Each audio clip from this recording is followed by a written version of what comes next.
So I'm not trying to mislead anybody here with the title of this video. I gotta put something provocative to get those clicks. Jesus was not married, but this is very unusual for a rabbi. See, rabbis at that time saw being married almost as a moral obligation. So Jesus choosing not to take a wife, this was definitely something out of the ordinary. And it would have even undercut some of his teachings in the eyes of some of his other rabbis. So why did Jesus choose not to get married? What is the spiritual significance of that? And what does the Bible have to say? Let's take a look.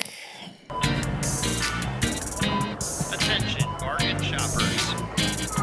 So the Jewish tradition held the mitzvah, the commandment of marriage, in the highest regard. To remain single was kind of seen as like one's failure to uphold their humanity. Some rabbinic writings even suggest that a man without a wife was not really a man. So for society at the time, specifically amongst the Jewish people, marriage was seen as a means of preserving lineage, of preserving the covenant people. But there were exceptions. If we look at the prophet Jeremiah, "Then the word of the Lord came to me, you must not marry and have sons or daughters in this place." And John the Baptist was also single as well. But these are definitely outliers. With Jeremiah, that was a specific prophecy for a specific point in time. And God said that because there was an important disaster about to happen. And John the Baptist, although regarded by many, he was also kind of like this crazy hermit who lived in the desert. Jesus was a social figure. He attended weddings. He dined with families. He wasn't like some recluse. He was a community leader. So for him not to take a wife as a 30-year-old man, it was kind of weird. Now, I want to be clear that Jesus did not do this to set an example for us. Jesus was not anti-marriage. He didn't view the body or sex as dirty, but this is a common misconception that kind of crept into the church later in history. Instead, Jesus' singleness was a prophetic sign of the kingdom of God. He explains this further in Matthew chapter 19. "Not everyone can accept this word, but only those to whom it has been given.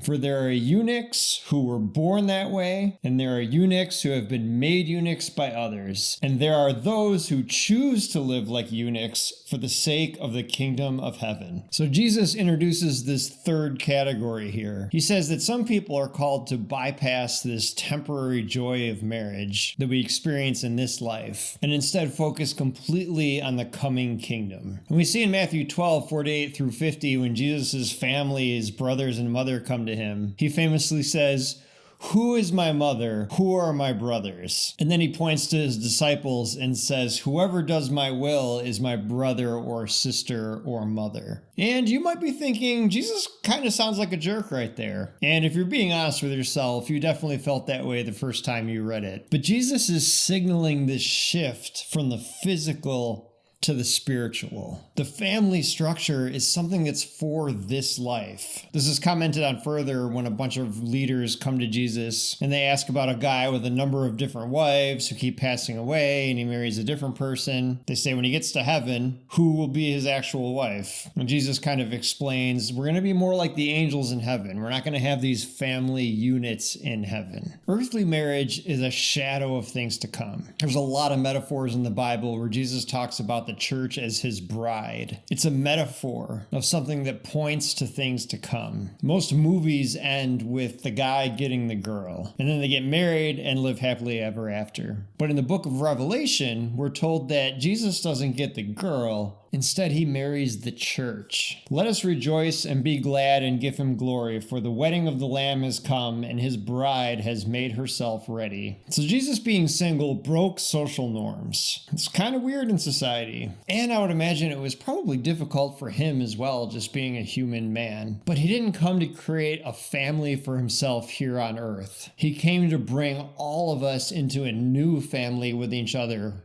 with the coming kingdom. But I'd love to hear your thoughts. What do you think about Jesus not getting married? Let me know in the comments below. Also, feel free to like and subscribe. It does help out the channel. I'll leave the verses used today in the description. My name is Adam. This is Bargain Bin Theology. And remember, you get what you pay for.